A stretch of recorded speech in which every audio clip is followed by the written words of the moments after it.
नमस्कार, डाफे टिभीमा स्वागत छ। म मुना चन्द।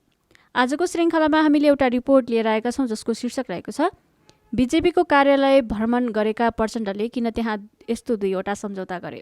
अब सुरु गरौँ आजको श्रृङ्खलाबाट। भारत भ्रमणबाट नेपाल फर्किँदै गर्दा माओवादी अध्यक्ष पुष्पकमल दाहालको स्वागतमा माओवादी नेताहरू स्वागतको लागि त्रिभुवन विमानस्थलमा लाइन लागेका थिए।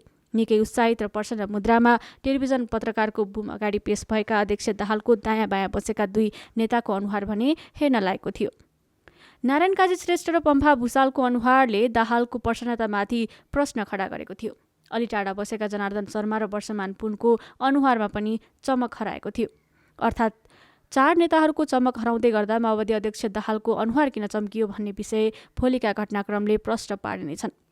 तर अध्यक्ष दाहालको भारत भ्रमणले माओवादीलाई भारतीय एकीतामा उभ्याउन खोजेको देखिन्छ। अध्यक्ष दाहाल काठमाडौँ ल्यान्ड गर्नुभन्दा पहिला भारतीय जनता पार्टीले निकालेको विज्ञप्तिले धेरै कुरा बोल्छ। विज्ञप्तिमा नेपालका पूर्व प्रधानमन्त्री एवं माओवादी अध्यक्ष पुष्पकमल दाहालको भ्रमण 2 प्रमुख राजनीतिक दलहरू बीचको सम्बन्धका लागि कोसेढुङ्गा साबित हुने जनाएको छ। भाजपा अध्यक्ष जेपी नड्डाले भाजपा र माओवादी केन्द्रबीच गहिरो सम्बन्धलाई धेरै तहमा प्रवर्धन गर्न तयार रहेको बताएका छन्। भाजपालाई जानौँ भन्ने अभियान अन्तर्गत माओवादी केन्द्रका अध्यक्ष दाहाललाई पनि भाजपा कार्यालय र यसको कार्य सञ्चालन विधिबारे जानकारी गराइएको विज्ञप्तिमा बताइएको छ। दाहालसँगको भेटमा पार्टी अध्यक्ष नड्डाले नेपाल सधैँ भारतको पहिलो छिमेकी नीतिको केन्द्रमा रहने बताएका थिए। नरेन्द्र मोदीको नेतृत्वमा भाजपाको सरकार बनेपछि नेपाल लगायतका छिमेकीहरूसँग भारतको राम्रो सम्बन्ध छैन। पछिल्लो समयमा भाजपाले पार्टीको तहबाट विदेश सम्बन्ध सुधारको काम अगाडि बढाउन खोजेको देखिन्छ। यो चिनिया कम्युनिस्ट पार्टीको नक्कल पनि हो। माओवादीभित्र भारतलाई हेर्ने दृष्टिकोणका विषयमा विवाद रहेको देखिन्छ। अध्यक्ष दाहाल भने भारत वा अमेरिका मध्ये कुनै एउटा देशको दरिलो साथ खोज्दैछन्। दाहालको लागि अमेरिकाभन्दा भारत बढी सहज देखिन्छ। त्यसैले उनले भारत भ्रमणलाई निकै प्राथमिकतामा राखेका थिए। भारत भ्रमणबाट नेपाल फर्कदै गर्दा उनको मुहारमा देखिएको खुसीले पनि यही सङ्केत गर्छ। दाहालको अर्को चाहना पनि छ। एमाले अध्यक्ष केपी ओलीलाई सक्ने र 2072 को नाकाबन्दीदेखि चुचे नक्सा जारी गर्दासम्मका ओलीको नेतृत्वमा भएका कामबाट भारत सन्तुष्ट छैन। ओलीलाई सकेर मात्र सबैभन्दा ठूलो कम्युनिस्ट पार्टीको नेता बन्न सकिन्छ भन्ने महत्त्वाकांक्षाका कारण पनि दाहाल बढी भारतको भरमा पर्न खोजेको देखिन्छ। अमेरिकाले भने दाहालभन्दा बढी महत्त्व ओलीलाई दिँदै आएको छ, जसले गर्दा अमेरिकासँगको सम्बन्ध दाहाललाई सजिलो भने छैन। आरजुभन्दा अगाडि गत वर्षको जनै पूर्णिमामा प्रधानमन्त्री निवास बालुवाटारमा आरजुसँग भाजपा विदेश विभाग प्रमुख डाक्टर विजय चौथाईवालेले राखी बाँधे। हिन्दू संस्कार अनुसार राखीले भाइ र बहिनीहरूको पवित्र सम्बन्धलाई सङ्केत गर्छ। हिन्दू संस्कार मान्य हो भने प्रधानमन्त्री पत्नी आरजु र चौथाईवालेको बीचमा भाइ बहिनी जस्तो सम्बन्ध छ। राखी बाँधेपछिका दिनहरूमा आरजुले चौथाईवालेको प्रयोग गरेर नेपाली काङ्ग्रेस खास गरी देउबाको सम्बन्ध भारतसँग बलियो बनाउँदै छन्। अमेरिकासँग नजिक रहेका आरजु र देउबाको भारतसँग खास खालको सम्बन्ध थिएन। नेपाली काङ्ग्रेसको सम्बन्ध भने बिजेपीसँग नभएर काङ्ग्रेस आईसँग थियो। काङ्ग्रेस आई सत्ताबाट हटेपछि नेपाल सम्बन्धको विषयमा बिजेपीले खास पहल गरेको थिएन। तर पछिल्लो 1 वर्षमा नेपालका दलहरूसँग सम्बन्ध सुधारमा बिजेपीको ध्यान गएको देखिन्छ। भारत भ्रमणको समयमा प्रधानमन्त्री देउबालाई आफ्नो कार्यालयमा भित्राएको बिजेपीले माओवादी अध्यक्ष दाहाललाई पनि कार्यालयमै स्वागत गर्यो। स्वागतले मात्रै नपुगेर अध्यक्ष दाहालले बिजेपीसँग 2 सम्झौता समेत गर्न भ्याए। माओवादी र बिजेपीको बीचमा 2 पार्टीको सम्बन्ध सुदृढ बनाउने विषयमा सम्झौता भएको छ। यसका साथै नेपाल र भारतमा विभिन्न कार्यक्रमहरू संयुक्त रूपमा गर्ने विषयमा पनि समझदारी भएको छ। यी 2 प्रस्ताव बिजेपीका अध्यक्ष जेपी नड्डाले अगाडि सारेका थिए। नड्डाको प्रस्तावमा सहमति जनाएर नयाँ दिल्ली स्थित दीनदयाल मार्गमा रहेको भाजपा मुख्यालयबाट बाहिर निस्कदै गर्दा अध्यक्ष दाहालले भनेका थिए, म आज धेरै खुसी छु। द्वन्द्वकालमा माओवादीका केन्द्रीय नेताहरूलाई भारतले शरण दिँदै आएको थियो। भारतसँग माओवादीको सम्बन्ध स्थापनाको काम भने तत्कालीन माओवादी नेता डाक्टर बाबुराम भट्टराईले गरेका थिए। 3 असोज 2072मा नेपालको संविधान जारी भएपछि नेता भट्टराईले माओवादी छाडे। भट्टराईले पार्टी छाडेसँगै माओवादीको भारतसँग सम्पर्क कमजोर हुँदै गयो। भट्टराई पनि भारतभन्दा बढी अमेरिकातिर नजिक हुन थाले। 2072 सालदेखि कमजोर भएको माओवादी भारत सम्बन्धलाई बलियो बनाउने काममा अध्यक्ष दाहाल लागेका छन्। केपी ओली प्रधानमन्त्री भएको समयमा पनि दाहाल भारत भ्रमणमा गएका थिए। भारत भ्रमणको समयमा ओलीसँग आलोपालो सरकार सञ्चालनको विषयमा सहमति भएको बताएपछि ओली दाहाल सम्बन्धमा दरार आउन थालेको थियो। यो दरारले नेकपा विघटनसम्मको यात्रा तय गर्यो। अहिले ओली र दाहालको बीचमा सम्बन्ध भन्दा बढी कटाक्ष चल्छ। यो पटकको भारत भ्रमणमा पनि दाहालले आलोपालोको विषय घुमाउरो तरिकाले बहसमा ल्याउन खोजेका छन्। आगामी चुनावपछि आलोपालो प्रधानमन्त्रीको विषयमा सहमति हुन्छ भन्ने प्रश्नमा उनले भनेका छन्, यो विषयमा देउबा पनि सकारात्मक हुनुहुन्छ, उहाँले मिलेर जाने हो भन्नुभएको छ। यो पटकको भारत भ्रमणमा भारत सरकारको निमन्त्रणा भने थिएन। भाजपाको निमन्त्रणामा अपरझट दाहाल दिल्ली उडेका थिए।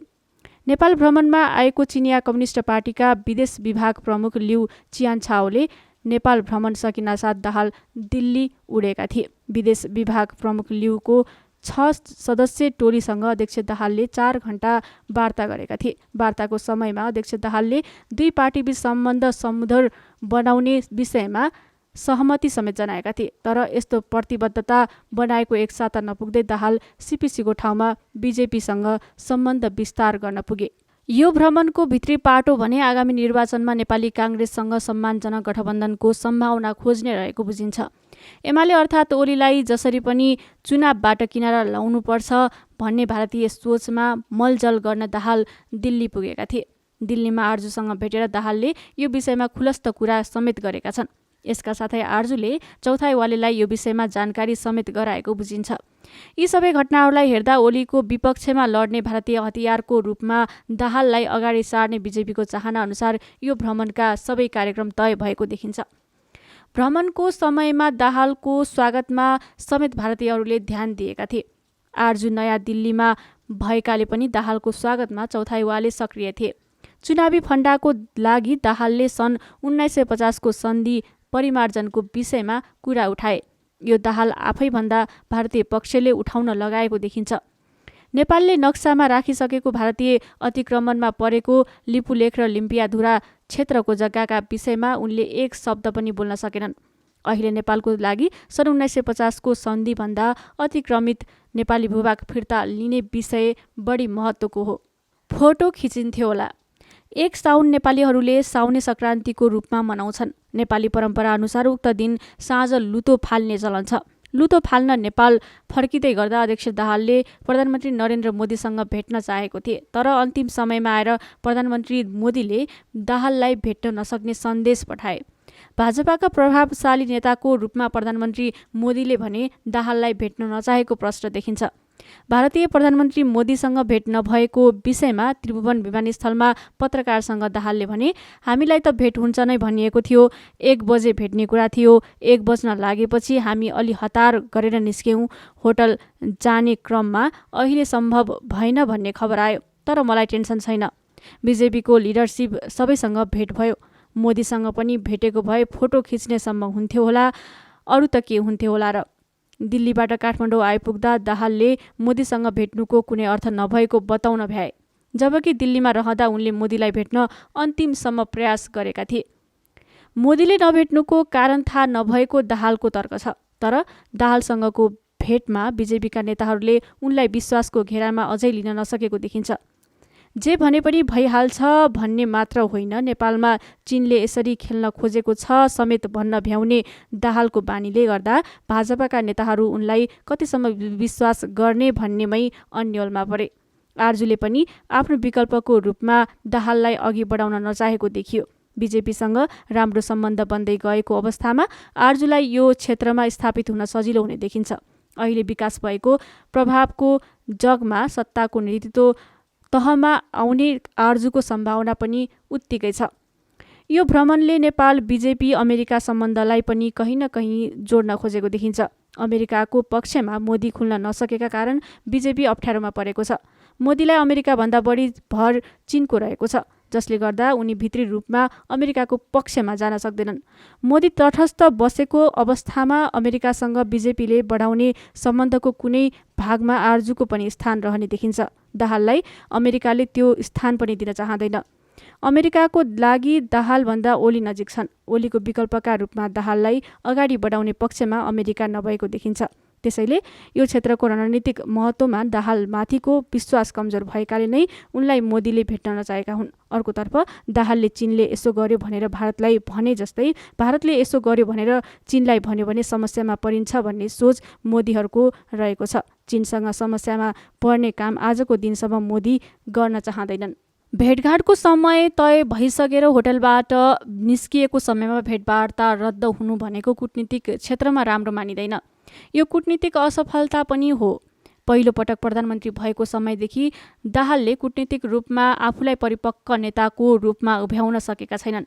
नेकपाको अध्यक्षका रूपमा 7 दिन तिब्बतमा बसेर चिनिया राष्ट्रपति सी जिनपिङलाई भेट्ने वातावरण मिलाउन दाहाल असफल भएपछि नेपाल फर्केका थिए।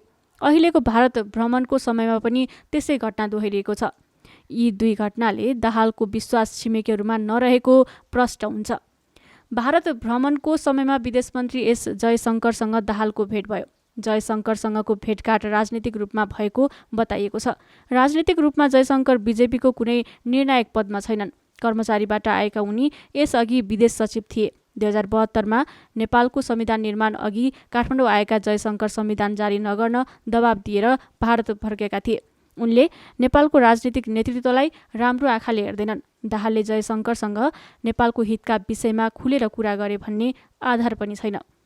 भेटवार्तामा सार्वजनिक भएको तस्बिरले भने दाहाल र जयशङ्कर बीचको बडी ल्याङ्ग्वेज बताउँछ।